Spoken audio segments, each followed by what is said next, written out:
रमज़ानुल मुबारक हमारे लिए एक पैगाम है। पैगाम क्या है? पैगाम ये है कि ए इंसान, जिस तरह ये बाबरकत महीना जो है पलक झपकने में गुजर जाएगा, जब तक हम चांद के फैसले कर चुके होते हैं उस वक़्त तक ये जो है महीना, आधा महीना गुजर चुका होता है। जब तक हम ईद के चांद के सिलसिले में तलाश जुस्तजू करते हैं कि इस साल जो है माह रमज़ान कितने दिनों का होगा, कुछ लोग कहेंगे 29 का, कुछ लोग कहेंगे 30 का, अभी तक फैसले नहीं हो चुके होते। अभी तक हमारे सहार व इफ्तार के प्रोग्राम मुकम्मल फाइनल नहीं हो चुके होते, रमज़ान निकल जाता है, माह रमज़ान मुबारक।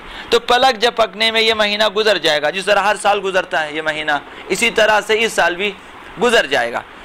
तो जिस तरह से लम्हात गुजर जाते हैं, हज़रत अमीरुल मोमिनीन अलैहिस्सलातु वस्सलाम ने फरमाया कि अल-फुरसतु तमुर्रु मर्र सहाब, फुर्सतों के लम्हात बादलों की तरह गुजर जाते हैं और इंसान को पता नहीं चलता।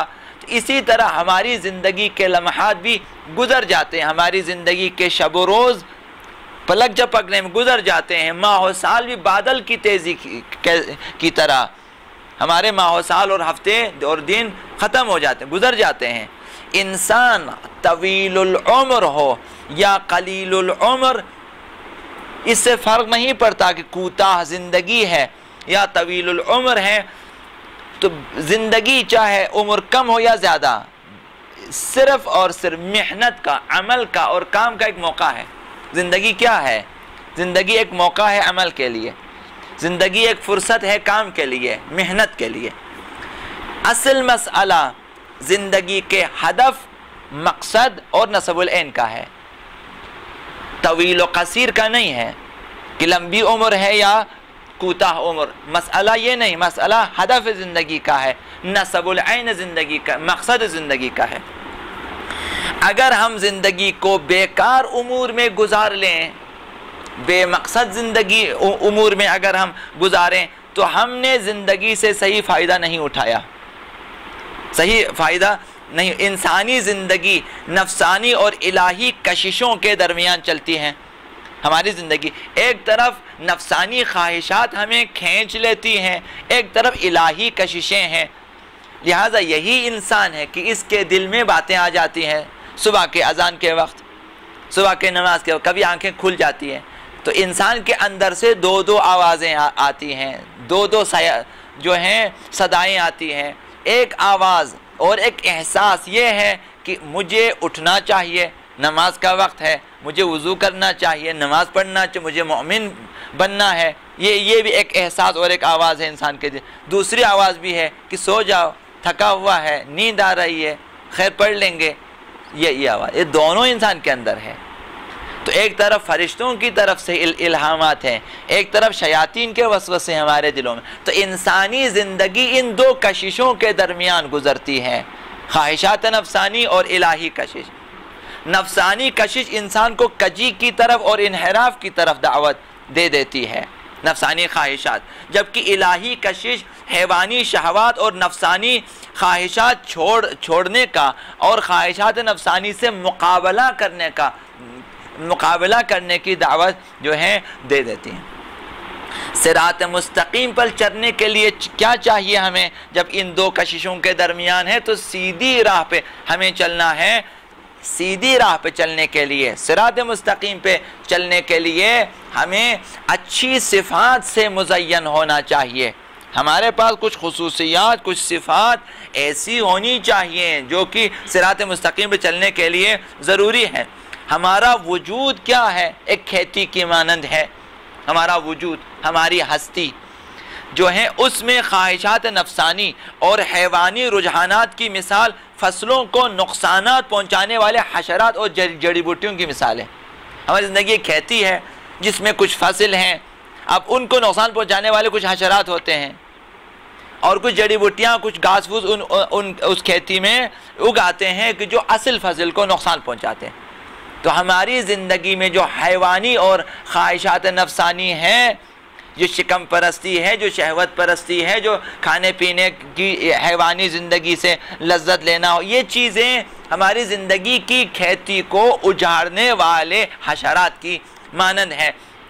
तहज़ीब नफ्स की मिसाल तहजीब नफ्स की मिसाल इन्हीं नुकसानदेह हशरात और जड़ी बूटियों का खात्मा करना है।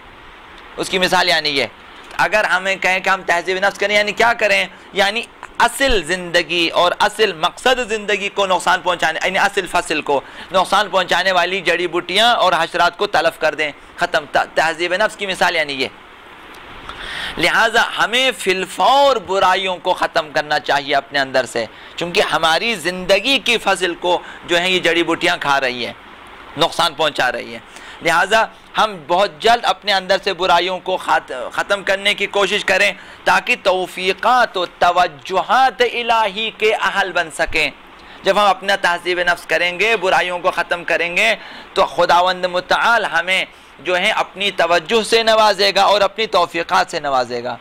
जो बंदा बातक़वा है उसे काम की तौफ़ीक़ मिलती है, हर किसी को नहीं मिलती है काम की तौफ़ीक़। बहुत सारे दौलतमंद भी हैं, बहुत सारे साहिबान इल्म भी हैं, लेकिन बेबरकत है उनकी ज़िंदगी, किसी काम की नहीं है, ना उनका इल्म ना उनकी दौलत। किस वजह? सल्ब तौफीक होने की वजह से, क्योंकि ज़िंदगी में वो नुकसानदेह चीज़ें और वो हशरात और वो जड़ी बूटियाँ जो फसलों को तबाह कर देते हैं वो मौजूद हैं। तो लिहाजा जिस तरह ज़मीन को धूप की ज़रूरत होती है ताकि उससे तवानाई हासिल कर सके, इसी तरह से इंसान के लिए मानवी तवानाई हासिल करने के लिए भी जो है ज़रूरत है कि हम इलाही तौफ़ीक़ात और जो है इलाही तवज्जुहात जो है हासिल करें ताकि इन्हिराफ और गुमराही से बचें। इस मकसद के लिए लाजिम है कि मारिफत इलाही के नूर से इस्तिफ़ादा करें। आफताब की मानंद है मारिफ या इरफान या मारिफत, जो हम खुदावंद मुतआल के मुताल्लिक़ और अंबिया के मुताल्लिक़ और दीन इस्लाम के मुताल्लिक़ और कुरान के मुताल्लिक़ हम जो मारिफत हासिल कर, वो नूर की मानंद है। यहाँ से एनर्जी मिलती है। अगर किसी खेती को और किसी फसल को अगर नूर आफताब की रोशनी मुयस्सर न आ जाए तो पौधे सूख जाते हैं, फसलें ख़राब हो जाती हैं। इसी तरह से अगर किसी इंसान में मारिफत का नूर और मारिफत की रोशनी न हो तो उसकी ज़िंदगी उसी तरह से सूख जाती है, खुश्क हो जाती हैं, क्योंकि तवानाई हासिल करने का कोई ज़रिया नहीं है उसमें, वो मारिफत होती है। लिहाजा आपसे गुजारिश है कि खुश्क इबादत अंजाम देने की कोशिश न करें, हमेशा की इबादत की कसरत की तलाश न करें कि ज़्यादा से ज़्यादा इबादत अंजाम दी जाए। मारिफत की कोशिश करें कि जान कर जो है अमल करने की कोशिश करें। पहले जाने कि मैं क्यों करूं ये अमल, इसका फ़ायदा क्या है और मकसद क्या है, तो पहले मारिफत हासिल करें। मारिफत के बाद अगर कम अमल भी हो तो कबूल है और आप कामयाब हो जाएंगे।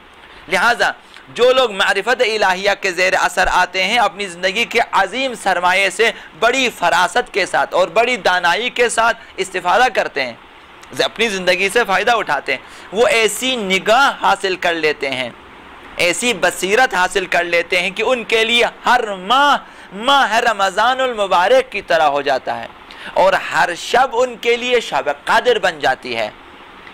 कभी इंसान में बसीरत अगर पैदा हो जाए तो इंसान फिर जो है हर शब उसके लिए शब का, हर माह उसके लिए माह रमज़ान है, इसी तरह गिरान क़द्र है उसके लिए। यानी वो जिस तरह शब क़द्र में जो है हज़ार माह जो है मसाफत को, सैर सलूक को एक रात में इंसान तय कर सकता है मानवियत के, इसी तरह से जो है तमाम रातों में साहिबान मारिफत, साहिबान बसीरत इतनी मसावतें तय कर सकता है जो हर शब को शब क़द्र बना लेता है।